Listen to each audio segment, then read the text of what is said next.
बनाते चले। तो ये जो सोच है ना, इस सोच को समझिएगा।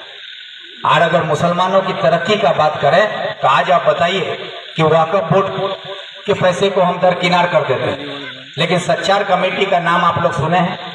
सच्चार कमेटी का नारा देके ही ममता बनर्जी सरकार में आई।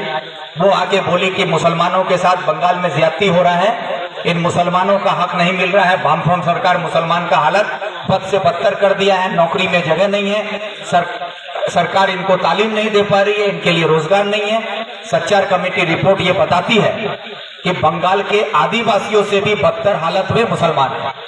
तो इनके भलाई करने के लिए आप लोग हमको वोट दीजिए ताकि हम इनका भला करें, ये बात बोल के आई थी। लेकिन जिस दिन से वो सरकार में आई उसके बाद से लेकर आज तक क्या सच्चार कमेटी का नाम तक अपने मुंह पर लाई है ममता बनर्जी? एक बार भी क्या सच्चार कमेटी का जिक्र आया है? कभी वो सच्चार कमेटी में जो बात बोली गई कि सच्चार कमेटी का जो जो रिकमेंडेशन था, एक भी रिकमेंडेशन को ममता बनर्जी ने सुना है, उस पर कार्रवाई की है? नहीं किया गया। बल्कि क्या हुआ, आपको बर्बाद करने के लिए जो हमारे बच्चे यहाँ पर उर्दू में तालीम लेते हैं, मनोरा हाई स्कूल से तालीम याफ्ता बच्चे, जो लोग सरकारी नौकरी की उम्मीद से पढ़ाई लिखाई करते हैं, जब सरकारी नौकरी का मौका मिलता है तो उस वक्त सरकारी नौकरी के इम्तिहान में बैठने से भी उनको महरूम कर दिया जाता है। वहां पर ममता बनर्जी का फरमान आता है कि उर्दू में एग्जाम नहीं होगा, वहां पर बंगला और नेपाली में खाली लिया जाएगा। तो आपको उर्दू पढ़ने के बाद आपका बच्चा प्यून भी नहीं बन सकता है, आपका बच्चा चपरासी भी नहीं बन सकता है, आपका बच्चा पुलिस में नहीं जा सकता है, आपका बच्चा मास्टर नहीं बन सकता है, आपका बच्चा सरकारी मुलाजिम नहीं बन सकता है, बीडीओ एसडीओ नहीं बन सकता है। तो आपको किस तरह से आपको बर्बाद किया जा रहा है कि आप अपने बच्चे को तालीम दे रहे हैं लेकिन आपका बच्चा किसी नौकरी के लायक नहीं है। हमारी बहन लोग जो है तालीम ले रही हैं उर्दू में, उनको सरकारी नौकरी के लिए आवेदन करने का भी इख्तियार नहीं है, वो अपना दरखास्त भी जमा नहीं कर सकती है। लेकिन ममता बनर्जी टीएमसी वाला हल्ला करता है, ममता बनर्जी आके उर्दू को दूसरा जुबान का दर्जा दे दी। ये सब सारा नाटक किया। इन नाटक के खिलाफ हम लोगों की लड़ाई, इसलिए आप लोगों को ये वक्त की कमी है, इसलिए हम ज्यादा इस बात पर नहीं जा रहे हैं। हम सिर्फ इतना कहना चाहते हैं कि हम लोग जो नारा दिए हैं कि पंचायत को दुर्नीति मुक्त करना होगा, दलाल मुक्त समाज बनाना होगा, दहशतगर्दों से हम लोगों को बचाना होगा। इस लड़ाई को लड़ने के लिए विक्टर अकेला नहीं सकेगा, या विक्टर के साथ ये 4-5 हम लोग जो नेता लोग हैं, हमारे उम्मीदवार हैं, इनकी बस की बात नहीं है। ये लड़ाई हमारे हर घर में हमारी माँ बहन को लड़ना होगा, हमारे बड़े बुजुर्गों को लड़ना होगा, हमारे नौजवान साथियों को लड़ना होगा, तभी जाकर हम लोग ये लड़ाई जीत सकते हैं। और ये लड़ाई जीतने के लिए आपका हमारा सबका साथ चाहिए। हाथ से हाथ मिलाकर हाथ को मजबूत करना होगा, तभी जाकर ये लड़ाई लड़ी जा सकती है। आज हम आपके यहाँ से एमएलए चुन के गए, आप लोगों ने हमको इज्जत बख्शी, 3-3 बार एमएलए बनाया, मेरी माँ बहनों का दुआ मिला। आप लोगों से हम सवाल करते हैं, जब हम एमएलए बने उस वक्त पहली बार जब हम एमएलए बने थे तो हमारी सरकार थी, वामफ्रंट की सरकार थी। उसके बाद हम 2 बार विरोधी एमएलए रहे। क्या हम एमएलए रहते हुए कभी आप लोगों से ये बात मैंने कही कि मेरी पार्टी के अलावा किसी और पार्टी को उसको बचाने की लड़ाई? आज उसी के नक्शे कदम पर चलते हुए हमारे राज्य में ममता बनर्जी की जो सरकार है, अगर आप उसका काम करने का तरीका को देखें तो मोदी में और दीदी में कोई फर्क नहीं।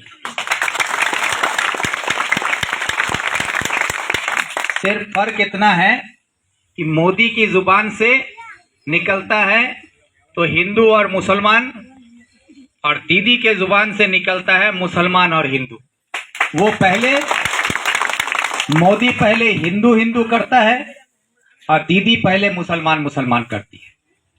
और मोदी हिंदू हिंदू करके देश में हिंदुओं को बर्बाद कर रहा है, देश को बर्बाद कर रहा है, और ये मुसलमान मुसलमान करके बंगाल में मुसलमानों को बर्बाद कर रही है, बंगाल को बदनाम कर रही है। ये बात को समझिए।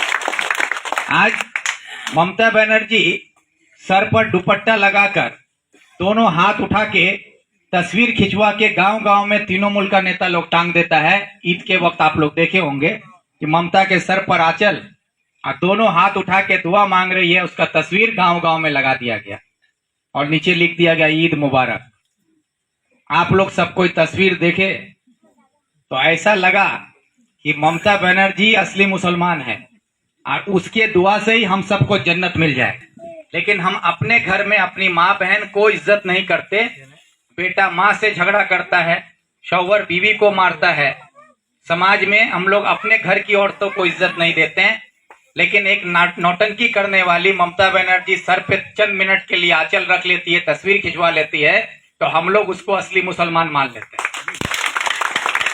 ये जो नाटक है, इस नाटक से को समझना होगा कि हमारे लिए असल में कौन है।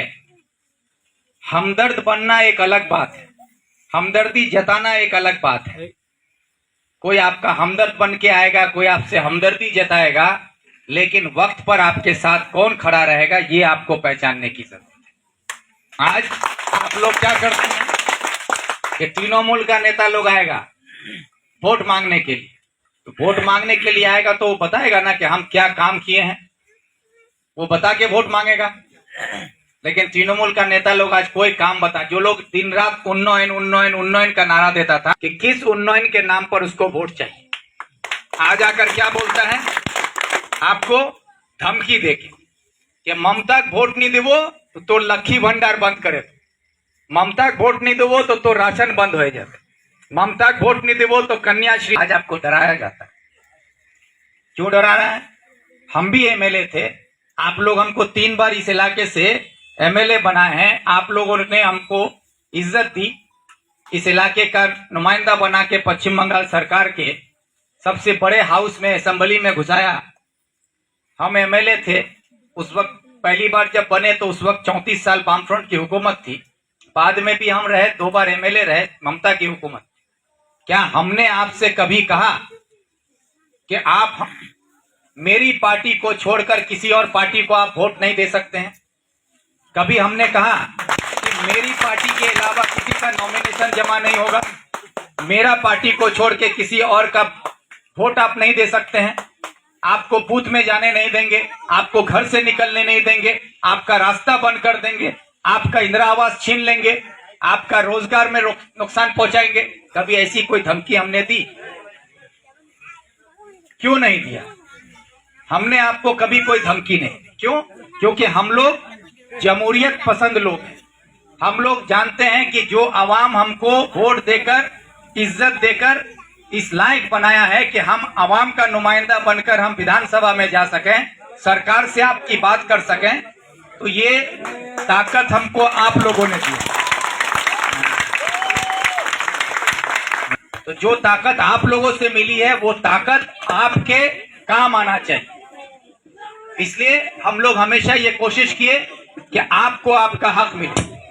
लेकिन आप लोगों ने देखा कि पिछले पंचायत में 2018 में किस तरीके से पूरे मगरिबी बंगाल में तृणमूल के गुंडा और एक दहशत का माहौल फैलाया गया, और 2018 के पंचायत में पूरे बंगाल में 40% लोगों को वोट देने नहीं दिया गया, उम्मीदवार नहीं खड़ा करने दिया गया। 40% सीट पूरे बंगाल में खाली चला गया, जहां पर चुनाव नहीं हुआ। और इसको लेके तृणमूल के लोग फख्र करते हैं कि हम लोग 40% सीट बिना लड़ाई के जीत लिए। ये उनके लिए फख्र होगा, लेकिन पूरे दुनिया के सामने जमहूरी मुल्क जितना भी है दुनिया में, तमाम मुल्कों में, पूरी दुनिया में सबसे बड़ा धब्बा अगर कहीं लगा कि लोगों जमहूरियत में रहते हुए जमहूरी हक नहीं मिला, वो हिंदुस्तान के पश्चिम बंगाल में ममता की सरकार में है, जो लिखा गया। तो ये एक बदनुमा दाग लगाया गया है पूरे मगरिबी बंगाल पर, और ये दाग लगाने वाला और कोई नहीं है, ये ममता बनर्जी, जो आपसे आपका हक छीन लिया। यहां तक कि वोट देने के लिए जब हमारी मां बहन लाइन में खड़ी थी, तो आप लोगों ने टीवी पर देखा है, अखबारों में पढ़ा है कि 2018 में जब हमारी मां बहन बूथ में जाकर लाइन में खड़ी थी, उस वक्त किस तरह से तृणमूल के गुंडों ने डंडा ले लेकर औरतों को मारा है। और उसमें एक मां अपने गोद में 6 महीने का बच्चा को लेकर लाइन में खड़ी थी, और पुलिस मौजूद थी, तमाशा देख रही थी, और तृणमूल के गुंडों ने वहां पर लाठी डंडा लेकर औरतों को पीटना शुरू किया। उसका नतीजा कि डंडा मासूम बच्चे के पैर में लगा और उस 6 महीने के बच्चे का पैर टूट गया। तो ये पैर तोड़ने वाला कौन? यही ममता बनर्जी।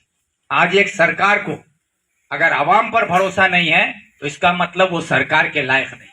आज ममता बनर्जी को कोई हक नहीं बनता, आज ममता बनर्जी को कोई हक नहीं बनता कि वो मुख्यमंत्री की कुर्सी पर बैठे, क्योंकि उसको बंगाल के मुख्यमंत्री की कुर्सी पर बंगाल का आवाम बैठाया है और आज वो बंगाल के आवाम पर उसको भरोसा नहीं है। इसलिए वो पंचायत चुनाव पर वो भरोसा कर रही है पुलिस प्रशासन और गुंडों पर। इसलिए वो आवाम के खिलाफ, जब हम लोग पूरे विरोधी पार्टी कितनी भी है, सारे लोग मांग कर रहे हैं कि सेंट्रल फोर्स की जरूरत है, सेंट्रल फोर्स को मंगाया जाए, इसको लेकर हम लोग हाईकोर्ट में केस किए। हमारे नेता अधीर रंजन चौधरी प्रदेश कांग्रेस के सभापति के तरफ से केस हुआ, बीजेपी के तरफ से केस हुआ और भी पार्टियां केस की। एक्शन होगा तो एक सरकार, जिस बंगाल के लोग हमको वोट देके मुख्यमंत्री बनाए हैं, तो हमारा भरोसा अवाम पर होना चाहिए था। हम ये बोलते कि बंगाल का अवाम पर हमको भरोसा है, अवाम हमको वोट दिया है, सरकार बनाया है, अवाम मेरे साथ है, चाहे सेंट्रल फोर्स लाओ या मिलिट्री लाओ, वोट तो अवाम देगा, वो हमको वोट देगा। ये बात बोलने की ताकत आज ममता बनर्जी में नहीं है, क्योंकि वो जानती है कि आज अवाम मेरे साथ नहीं है। इसलिए जब हाईकोर्ट फैसला सुनाया कि सेंट्रल फोर्स से इलेक्शन होगा, तो आपका हमारा पैसा खर्च करके, हमारी मां बहन का पैसा खर्च करके वो हमारे खिलाफ सुप्रीम कोर्ट में जाके केस दायर कर दी। पश्चिम बंगाल सरकार की तरफ से केस दायर कर दिया गया सुप्रीम कोर्ट में कि सेंट्रल फोर्स को रोकना होगा। फिर सुप्रीम कोर्ट ममता बनर्जी को फटकार लगाया, फिर वहां मुंह के बल गिरी, फिर सुप्रीम कोर्ट बोला कि सेंट्रल फोर्स को लेकर ही इलेक्शन होगा। इसलिए आप लोगों को घबराने की जरूरत नहीं है। यहां पर तृणमूल का टुचपुचिया कुछ नेता लोग गांव में घूमता है और बोलता है कि जाके गांव में डराता है मेरी मां बहन को कि तीनों मुल्क वोट नहीं देवो तो राशन बंद, तीनों मुल्क वोट नहीं देवो तो लक्ष्मी भंडार बंद, रूपोश्री बंद, कन्याश्री बंद। धमकी दे रहा है कि वोट नहीं दोगे तो तुम्हारा ये बंद कर देंगे, वो बंद कर देंगे। यकीन मानिए, अगर आप लोग हम पर भरोसा करते हैं तो हम आपको यकीन दिलाते हैं कि आप लोग का कुछ बंद नहीं होगा, आप लोग का कुछ बंद नहीं होगा, क्योंकि ये पंचायत चुनाव है और पंचायत चुनाव से सरकार नहीं बनता है। पंचायत चुनाव से सिर्फ पंचायत बनता है, समिति बनता है, जिला बनता है। आप चाहे तृणमूल को वोट नहीं भी दो तो ममता बनर्जी 2026 तक सरकार में रहेगी और आपका सरकारी नहीं होगा। लेकिन आपको डराता क्यों है? क्योंकि ये लोग खुद डरा है।